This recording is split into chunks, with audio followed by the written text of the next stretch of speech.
Are we going to do like a live trailer reaction? Okay, guys. Can we like get behind you and watch? I think for what's that? Can you put it in the middle screen too? No, So no. So I think what we're going to do now is bonus topic here. Because I'm dying. The Obi-Wan trailer has dropped. The chat is losing their mind. Which I think we kind of suspected they were going to do once the Entertainment Weekly images came out. We'll talk about the Entertainment Weekly images a little bit later. So what I think we're going to do, even though I'm not sure we should do a live viewing of this. I'm afraid Disney will pull its show down. No, I don't think we should do a live, but you could have the camera on our faces while we watch it and turn the sound off. Oh, just do a reaction video? And maybe just and not actually have it up on thing. And so, well, me and Aaron could watch it right here. Yeah, but we can't have the sound on. Oh yeah, that's fine. I'll just imagine what they're saying. Okay, so here's the thing. I don't listen to story. Here's the trailer. The trailer's right here. But the last time we showed a bit of a trailer, Warner Brothers pulled our video down. Yeah. Now, I freaked out a bit on Twitter, and they immediately put it back up. But I don't know if I want to risk it here. Okay, I'll tell you what. We will watch it. I'm going to have you guys, all three of you guys, come around here. I've got my trash popcorn. So we are going to watch the Obi-Wan trailer. I will not have it up on the screen, though. All right, I will not have the Obi-Wan trailer up on the screen. You may hear it, but we'll see for a second. So we are here. It is. Just so you see, we've got it here. Okay, so we got it up. So I'm going to take this off screen because I don't want this thing to get pulled down. I don't like doing live. I don't like doing trailer reactions. But so here we go. We're gonna put it on here. We're gonna watch it, and I'm going to play it right now. All right, desert. All right. Imagine that. They've gone back to Tatooine.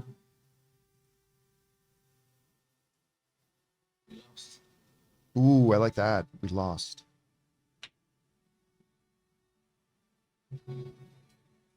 Oh, nice. Okay. Checking out, watching Luke. Creepy stalker.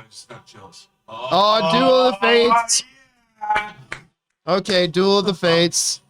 There we go. That's an Inquisitor ship.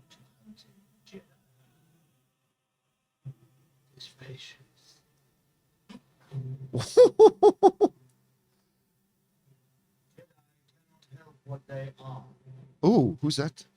Is that the Prime Inquisitor? There we go. Oh, Joel Edgerton.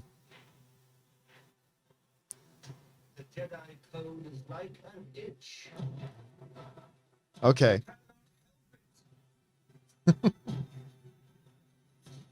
Music. Oh my God. Is it probably the Prime Inquisitor?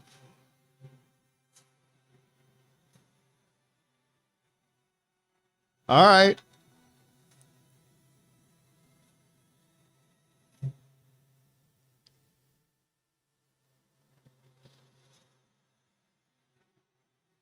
All right. This music. Come on, dude. That's a limited series, one season only. At the bottom it should say, forget Boba Fett. Just forget about Boba Fett. All right. All right. All right. We just watched the trailer. That looked cool. Can I just point out, you can tell that this series is directed by a good Canadian kid. That's right. Good Canadian girl directed this entire series. Okay, I gotta say that looks pretty good. That's a good palate cleanser. All right, well, we just watched it. Dude, Rob, what's your reaction as soon to as the this? Duel of the Fates kicked in, I had chills the entire time. Duel of the Fates is, yeah. That's, I mean, even the things between victory or defeat or whatever, man, I'm in. I mean, but and even though I think that it leans a little heavily on Tatooine, I understand why. We get to see new Star Wars worlds we haven't seen before. There's stuff in there we haven't seen in live action. I'm excited. You know, seeing McGregor as Obi-Wan, I don't know, I just feel safe. He makes me feel safe. I don't know why. Like, he's protecting all of us from a bad TV show. He's going to protect us all from a bad series. Man, that I got to say, it looks very impressive to me. It looks serious. I love the tone of it. You know, I just read that Deborah Chow said, "Thank you, George Lucas, for casting Joel Edgerton as Uncle Owen Lars, because apparently, you know, he's progressed a long way as an actor since the end of Revenge of the Sith, 17 years ago." And so how cool is it that she inherits this great actor, and apparently he's got a big part to play. We're going to be talking about an image a little bit later on where I actually really like Uncle Owen. Mm-hmm. And there's this great picture where he's standing face to face with an Inquisitor, and he ain't fucking impressed in the least. And I'm like, that wizard's just a crazy old man. I want to see Joel Edgerton do it.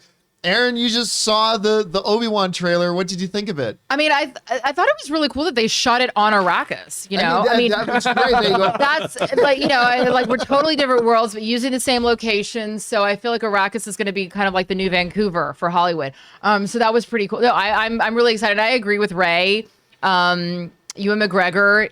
Yeah, he just makes you feel safe. Anything that he's a part of, you just go, yeah, this is going to be good. This is going to be good. And I do love him. I mean, just the fact that you can close a trailer on him just looking, and you go, oh yeah, that's awesome. Like all he has to do is turn his head. That's an actor. It's just turning his head, and that's like, oh my god, it's brilliant. What did you think, John? What are you? Okay, so it was a little different than I was expecting, but I mean that in a good way. The leaning more into the Inquisitor. I mean, we knew from earlier reports that there was going to be at least an Inquisitor in this, right? But they kind of dive into it more than I thought they would. Is there anything that scares you at all in that trailer that you saw? The only thing that scares me, honestly, and there's nothing they can do about it. There's absolutely nothing they can do about it. And we're going back to Tatooine again. Yeah. But it's Obi-Wan. I mean, like, that's where he is. I mean, you don't really have a choice. If you're going to do an Obi-Wan story, it's going to have to kind of mainly focus on Tatooine. We speculated over the last couple of years about whether or not Obi-Wan will present a story, a mission, an adventure that Obi-Wan has to go on that takes him off-world. And we are definitely going to be off-world at some points, and we see that in this. Not every single shot was on Tatooine. So I guess my one fear has been what it has always been, was that it's yet again more on Tatooine, but I get it. It's an Obi-Wan story. Of course it has to be Obi-Wan. It has to be on Tatooine. Yeah, I mean, I always believe that Obi-Wan came and went. You know, like Gandalf comes and goes. The idea that what's he doing? Staying in his little cabin? You know, it makes sense to me that just like the rebellion went to Obi-Wan in Star Wars, I would think other people or people that might know where Ben Kenobi is would go to him between the end of Sith and the beginning of Star Wars, and he would be involved in certain shenanigans because of who he was. There's no reason why he just had to oversee Luke. I have a request for Star Wars, Lucasfilm, whatever. Let's go back to space sometime in the future, and let's keep it there for a little bit. Like the Patty Jenkins thing. Was that scrapped? I forgot our last. No, apparently they technically speaking, it is still on the books and it's still happening. Well, they say. I can't wait to go back into for space. Rogue Squadron, right? Yeah. I mean, look, they did one of the things they did in this trailer was they pulled the only two redeeming things about the prequels. One was that Ewan McGregor was a good Obi-Wan. Great Obi-Wan. When you're trying to fill the shoes of a Sir Alec Guinness, that is a tall order. And I felt like through the prequels, Ewan embodied Obi-Wan more and more. Like from the younger one that we got, but it wasn't just that Obi-Wan was younger in Phantom Menace. Ewan McGregor I don't really think he had got it yet. But as you progress through the prequels, as bad as they are, you could tell he just became more and more at home as Obi-Wan. And for generation, he is Obi-Wan. And it was so exciting at D23 when he came out on stage and said, I am Obi-Wan again. But the other thing that they got from the prequels, that was the one really good thing about the prequels. Duel of the Fates. I mean, listen, I can be making popcorn. If you put on Duel of the Fates, it'll become the most epic thing that happens to me that day. Like, I mean, the Duel of the Fates is right up there with the Imperial March and the fanfare and all that kind of stuff. Like, that's how good that piece of music is. So you put that in here, totally great. The only other thing for the prequels that was anything redeemable and really great was the pod race scene. So, but I don't think we're going to see any pod races on Tatooine here. I know. I would have to say that I think that I've always said that the prequel trilogy, they're not good movies, but they're good Star Wars stories. I'm glad you believe that. And but we're not here to talk about the prequels. We're here to talk about Obi-Wan. Well, no, what I would say is that everything that has come after, I think the Clone Wars animated series, Rebels, there has been so much that has come after the prequels that have helped to redeem what the prequels were. I disagree. Also, But John, anyway, one last thing. You know the music you're talking about, Duel of Fates. Duel of Fates. I cannot wait to hear Obi-Wan's main theme because I've loved the Book of Boba Fett main theme and the Mandalorian main theme. Yeah. Oh yeah. Yeah. Both those They've done are a great job with the Yeah. music in them, for sure. And it looks like, I mean, look, trailers can be misleading, but it looks like it's bringing the action. It looks like it's going to bring the drama.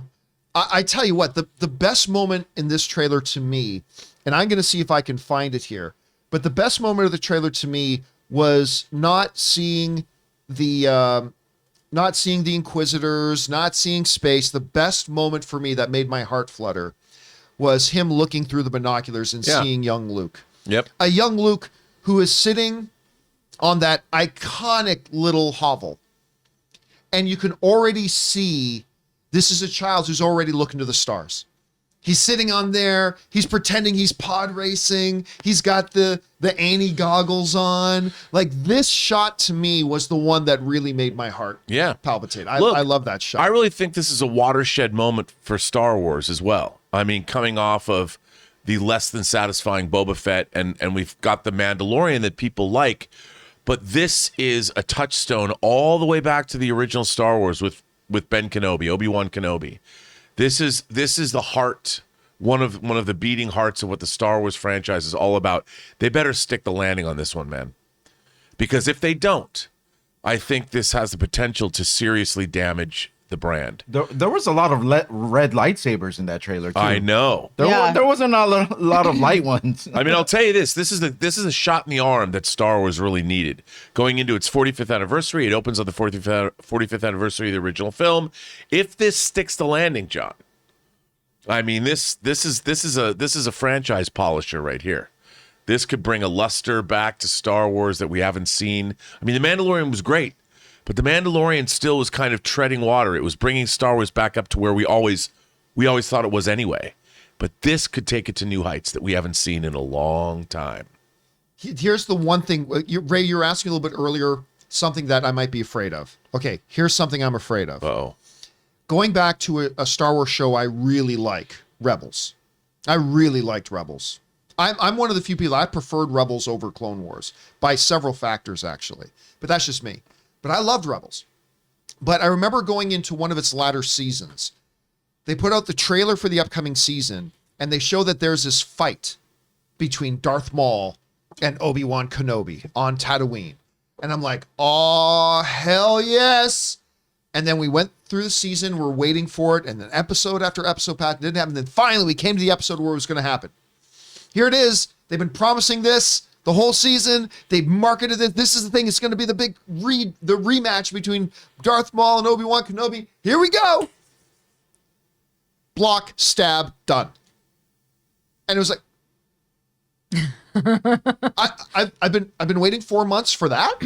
I mean, it was dramatically, it was a beautiful moment, and the way he was holding Darth Maul as Darth Maul died again, as Darth Maul was dying again. He died? Yeah, I thought Obi-Wan died in that.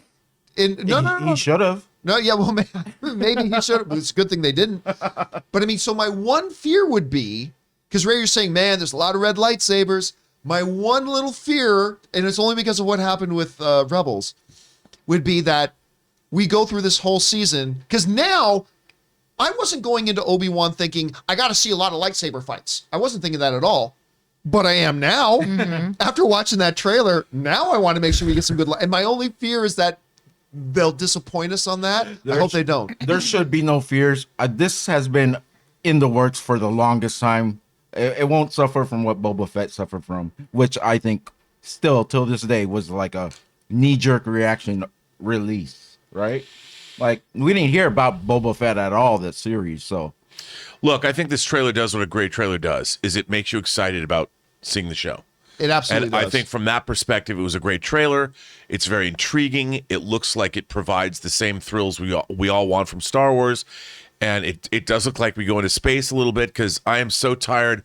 I mean, I understand the stagecraft technology is amazing, but man, has it gotten boring.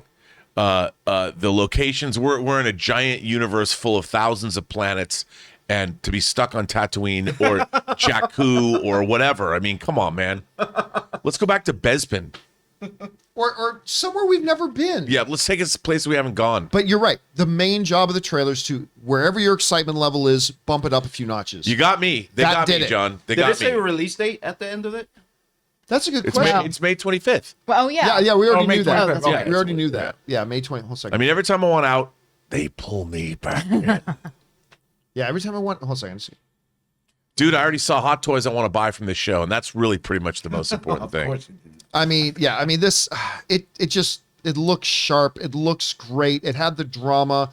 It set us up for disappointment. I feel like it has a gravitas that I don't feel like, and I loved Boba Fett. I actually said the controversial statement that I particularly enjoy Boba Fett more than Mandalorian. But But I feel like Boba Fett had a certain degree of levity to it with some of the characters.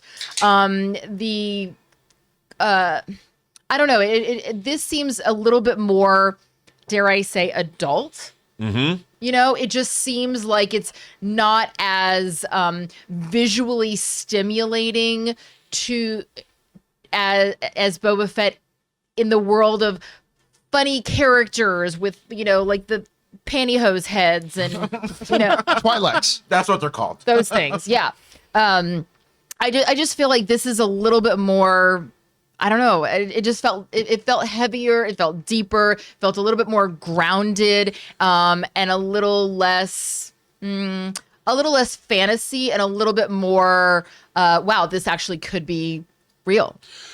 You know, the word in fan circles, though, that I can't get over, I think it's great. I don't know who actually made this one up. Anticipantment. Oh, wow. Anticipantment is my favorite fan-created word, and this has set me up.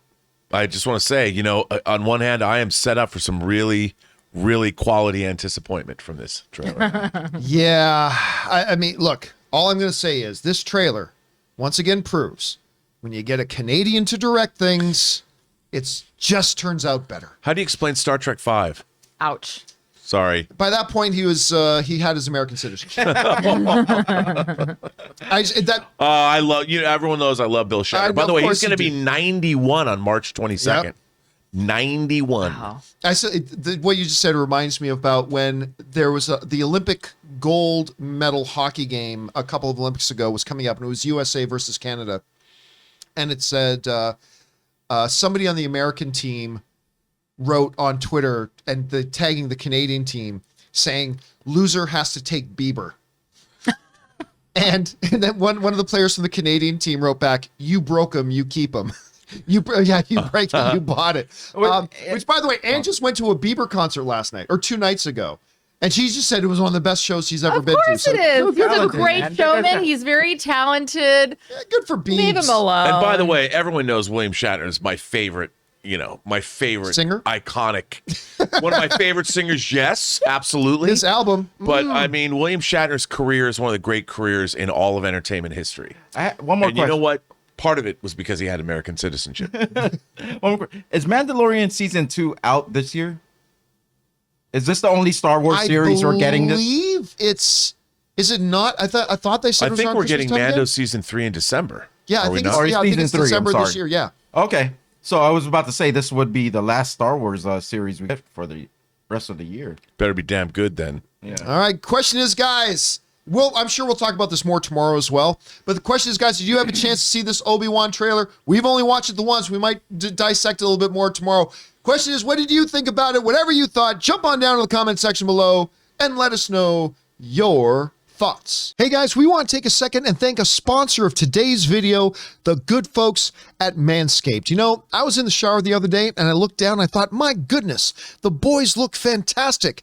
Dr. Jack Hammer, the amazing Mr. Fantastical, have never looked or felt better, and that is in part due to our friends at Manscaped. Because our friends at Manscaped are the global leaders in below-the-waist hygiene and are turning men's shower dreams into their favorite routine with the all-new Ultra Premium Collection. This all-in-one hygiene skin and hair bundle is designed to upgrade the everyday man's shower routine from head to toe. Your skin, hair, and balls deserve the best, my friends. You start off using the cologne-infused ultra premium body wash with aloe vera and sea salt to keep your skin feeling clean and moisturized all day. Then boom, it's time to take care of your hair. Simply apply the 2-in-1 shampoo and conditioner that cleanses and nourishes your hair all in one step. Then once you dry yourself off and hop out of the shower, it's time to protect yourself from body odor by applying the Manscaped aluminum-free deodorant. And do you have tattoos or any dry skin? A lot of us do. It's time to hit your skin with the hydrating body moisturizer spray. Cap it all off by applying some Manscaped lip balm. And then last but not least, we're moving on to the Lawnmower 4.0 electric trimmer to clean off any unwanted body hair. So guys, get 20% off plus free shipping with the code Campea, that's C-A-M-P-E-A, at manscaped.com. That's 20% off plus free shipping with the code Campea at manscaped.com.